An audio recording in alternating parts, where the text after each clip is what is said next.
Welcome to Childcare Conversations, the podcast where early childhood leaders like you get real-world strategies, honest talk, and a whole lot of support. Whether you're running one center or many, we're here to help you lead with confidence and clarity.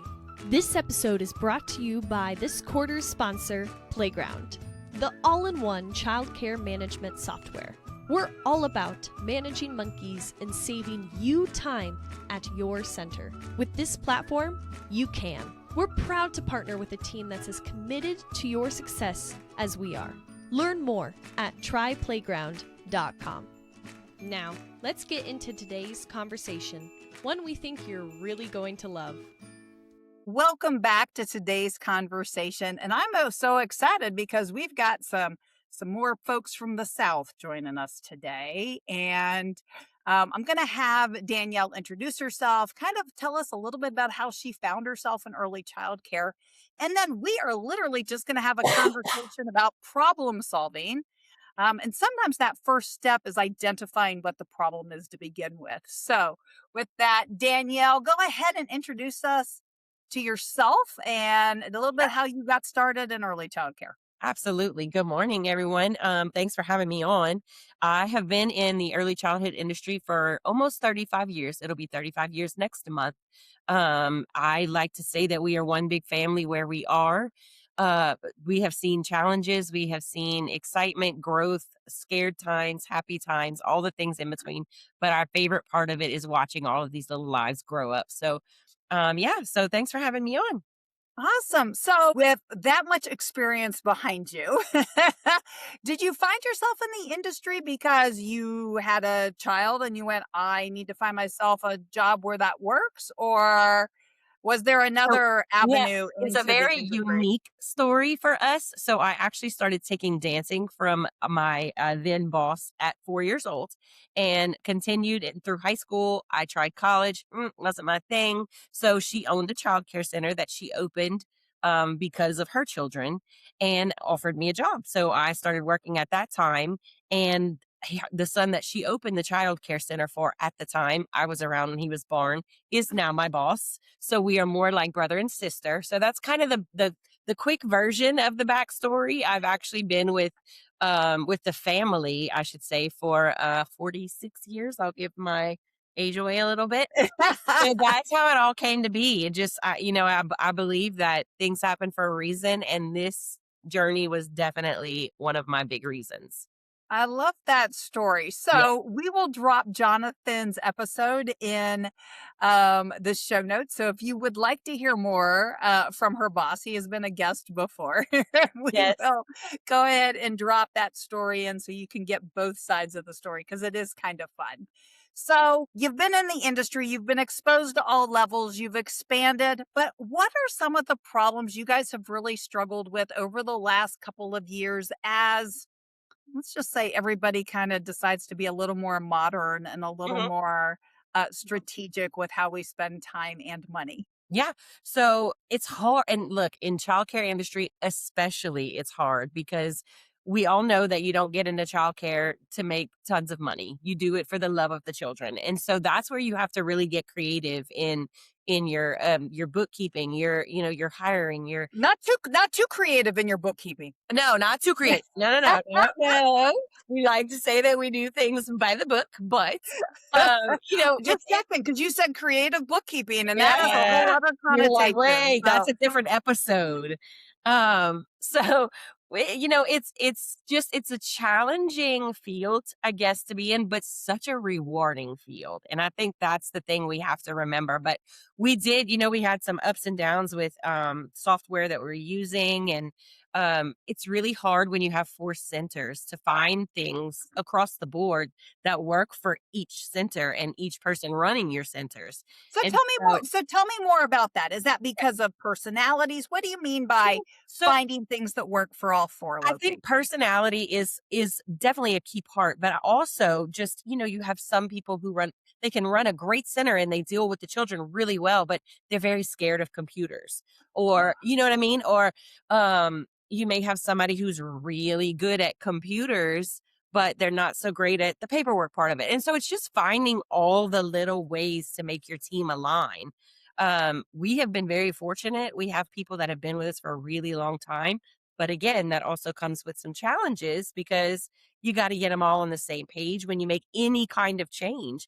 Because what we want is for our centers to run, not identically, because we do give them their own leeway, but we want them to be similar in the way they're run. And so it just, but I will say, when you give your team buy-in on the changes you're making, it makes those changes that much easier. We don't just do it without them getting to give us their input. So, tell me a little bit more about what that looks like to your program. I don't care what change you're talking about, but what does that look like? Because I know that I have been part of change Mhm. more than one time, and it was more of a we're going to tell you we're doing it, and less of a conversation. Yes. So, Eh, how did the conversation happen? How did people get to feel like if they disagreed that maybe their voice was heard? What was some of that look So, like? and I will tell you that was a learning curve for us because there were a few times that we were like, okay, guys, this is what we're doing. Would they do it? Yes. Would they do it wholeheartedly? No. And so Jonathan and I actually realized that we had a great team. So why not give them? So now what we try to focus on is, hey guys, we're out there looking for some new software or new playground equipment or whatever we're looking for at the time. We would really like your input on it. And they are comfortable enough now. We've done it enough with them that they're not scared to say, hey, this is why I really don't think that's going to work. Or this is the way I think we should go because it's just going to work better for the kids. So I think it's just all about giving them a voice and allowing them to use that voice either way, not only for the good, but you have to listen to the not so good too sometimes. Do you have a couple of great starter questions for a director who might be listening to this or an owner who goes, ooh, maybe I don't do that as well as I should? Do you have some tips Yeah, on sure. how to Yeah, open that conversation? I think just being open hearted, not open minded, but open hearted. Mm. So I talk a lot about the heart just because that's me. And I treat everyone I meet like family, like you're part of my family now. But I think if you're open hearted, you're more in tune to the people around you and the way they work and operate. And so it allows you to listen more than react. A lot of leaders tend to listen to respond instead of listening to understand. And I think that is a huge part of it. And once you stop and start listening to understand, you know where your team is and you're willing to meet them where they are. So that's my little take on it. I love that. That's a great Yeah. tip too. And I've heard similar statements, and having been one of those people who definitely, um, I'm more notorious for listening to respond than to understand. It definitely, I mean, I don't care how old you are as a leader. I don't care if you're a new leader, if you've been a leader for a long time. Sometimes that takes some real work. So coming up with your internal strategy for that, like mine is literally, I gotta take notes. Hmm. By taking notes, it keeps me concentrated on what they're saying and less likely to blurt out my instinctive Yes. response. Yes. Um, I can tell on podcast episodes where I'm taking notes versus ones where I'm not. Because if I'm not, I am really quick to respond because I'm afraid I'm going to forget. Mhm. And so sometimes that tip can go in a lot of different places, not just getting real honest feedback from your leadership team. So with 4 locations, I would presume you guys have somewhere between 4 and 8 additional uh administrative team members. How big is your administrative team total between the 4 locations? So we And have 7 on site. So we have okay. one center that's a little smaller than the other 3. So there's one director. The others all have a director and assistant director. And then we also have our C-suite in our office here. So we have 4 here. So we have 11 total in our admin bubble. And so something you just said though, and we're fixers by nature, right? Oh. And so when somebody starts talking to us about a problem, we wanna say, "Oh, well, let's fix it, and let's fix it." And that was so me about, I'm gonna say 8 or 10 years ago. But once you start really honing in on that understanding part, it just changes the whole game. It really does. So 11 of us total. Do we all agree all the time? No, absolutely not. But we all understand each other enough and are willing to work with each other enough that we give everybody the opportunity to speak their mind. That is so, I mean, that's just refreshing to hear that there are people who are trying really hard. And I know that we've got folks who are listening that are like, well, I try really hard. Yeah, right. Right? And I And try. that's kind of where it stops, is that they try really hard. And I think it's really important as leaders to remember that sometimes trying is better than not trying. Hmm. Sometimes owning, like you said, 8 to 10 years ago, that wasn't you. I am really quick to say I still haven't mastered that. And, there's taking notes, giving yourself an agenda, even for things like small conversations or things you don't think you need an agenda for, I think is really, really important, because that way, as a leader, you stay with the mission of the original conversation. At least you have the intent. Now, it doesn't mean it's going to stay on target, Right. right? It doesn't mean that you may not have a little side something If happening, only but life didn't come with speed bumps, we would be okay. But we are gonna have the speed bumps. oh, the speed bumps, the side tracks, The like, road you know, closures. Yes. Yes. yeah, Yes. I mean, the detours alone, right? Right. So let's talk about the issue that you guys, your biggest recent issue, Sure. that you guys made some big changes as a result, We did. of identifying the issue. So let's start with what did the identifying process look like, and Okay. then we'll talk a little bit about that process to make that change. Absolutely. So in December of 2025, we decided it was time to make a move with our software, our childcare software. Um So why? very What was the reason? What was the so problem you were having with your yes. previous There were platform? some customer support issues. There were some very severe, really, accounting Oh, issues. People that weren't with our center anymore for years were suddenly being charged. Like, it was wild. It was really wild. oh.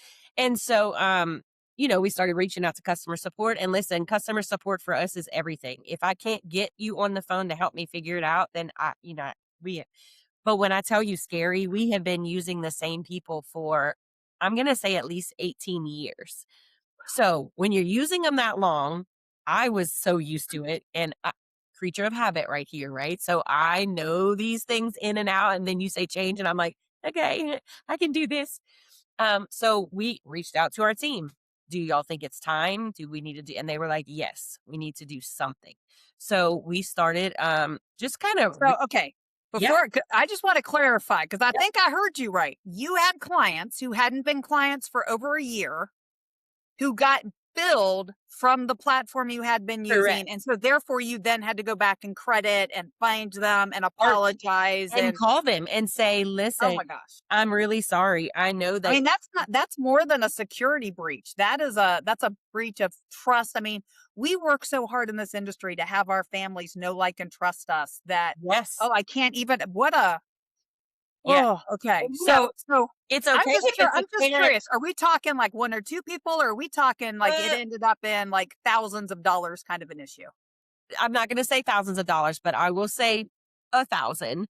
And I'm gonna say we had to call probably 10-ish families between the 4 centers, and it was no rhyme or reason. It wasn't like it was everyone from August of 2022. You know what I mean? It was Oh, just this ran a couple of them were people, unfortunately, who had left us owing money, who had a balance on their account. But still, I mean, however many years later, that account information is not, we don't have the authorization to do that. So it was some very humbling phone calls that had to be made, and there was no solution. And I think that's the biggest problem. Like, if they had said, did the platform at least take some ownership? Did they at least explain, like, did they try to they do a knew there was backup a or problem. something? Or They knew there was a problem. But to this day, and we have now been with our new software for 7 months, no, 8 months. I still don't know what the reason, like, we still don't have an answer. There's a lot of, we were updating this, we were doing that, and this could have caused this, and this could have caused that, but no definite answer on why, when, how where, you Oh, know, so that sucks. exactly bad. There's no other phrase for that. Okay, Really bad. so yeah, so that's a good reason to, I mean, even if you had only been itching before, that would have been a Yeah. sway, I think, for anybody listening. Yeah. So if you have a platform that all of a sudden you had a major breach Mm. in confidentiality, you've now charged clients who haven't been clients. That is that I can't even imagine. Okay. So Right? so you had this major issue. Yes. How many different platforms did you guys explore? What was that process? Who Well, decided where you were going? well, Was that the first thing we did was put, there's all these support groups for childcare centers. And so we just Mhm. kind of started putting feelers out. What's everyone using? Has anyone changed recently? What are your pros, your cons? One thing we had always wanted to track and we really didn't do a great job of was having a CRM portion of a software where it would track our calls to tours, our tours to enrollment, and all of those kind of things. okay? So we were like, okay, while we're making this switch, let's make sure it's something that can also handle all of that. So I'm gonna say we did a demo with only two companies. And Okay, then so things you looked for was customer service, yes. and it sounds like a CRM. What were some Right. of the other things you were looking for as you were starting to filter out?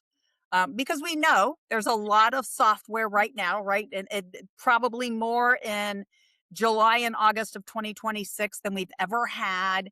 We have, people popping up right and left with a chat this and an AI that and I've got the solution, or we've been Yeah. a CRM forever.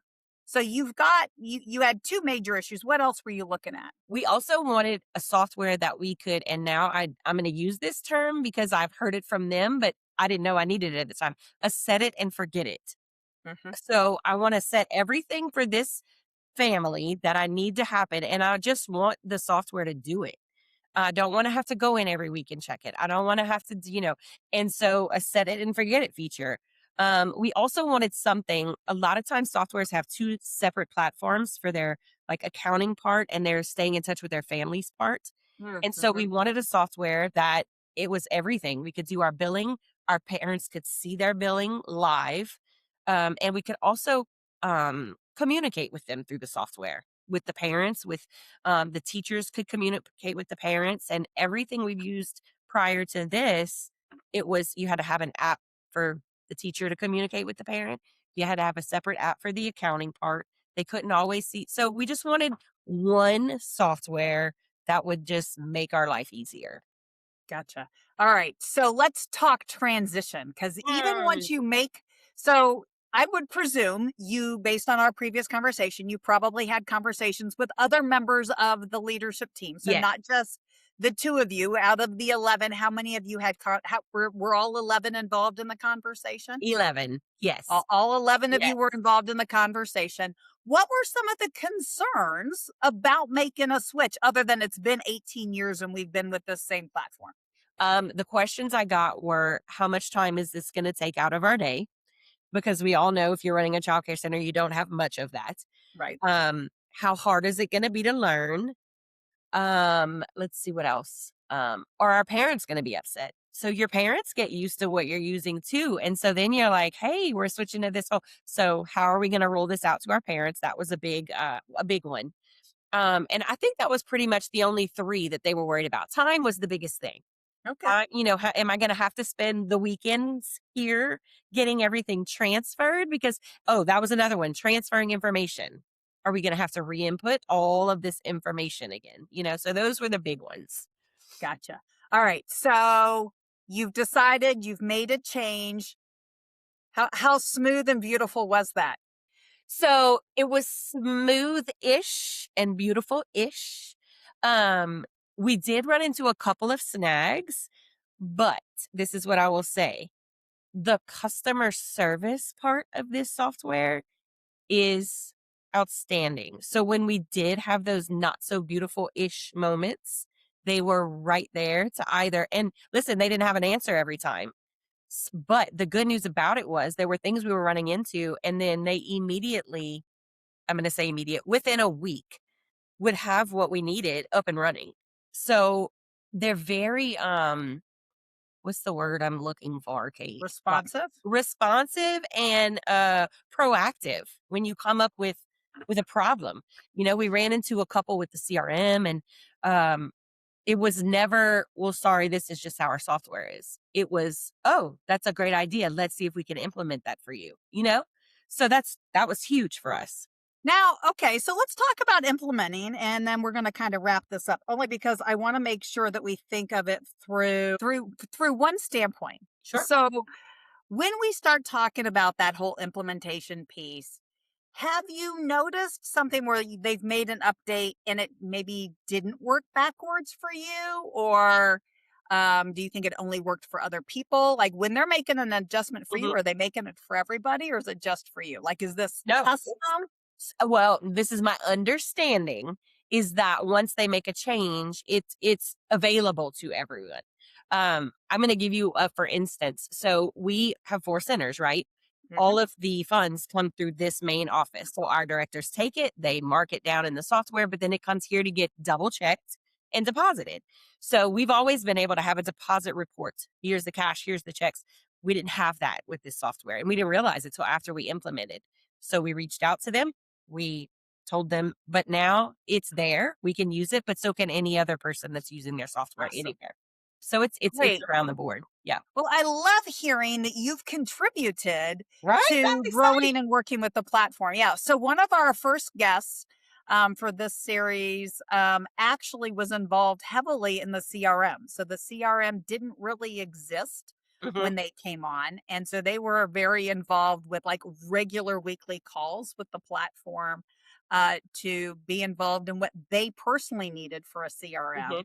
Hmm. Hmm. And so this is where I'm going to be just my little bit geeky self. So um, um, there was a time in the late 90s where I was actually a database developer. Oh. And so as a result, I am very aware that sometimes when we add features that weren't part of original design, we can totally mess up a back end map. And I think that that is what some of the older software that was built um 90s and earlier, or even early 2000s, when you start developing in that format, it makes it harder to do an update. So again, it's not like they were trying to be difficult.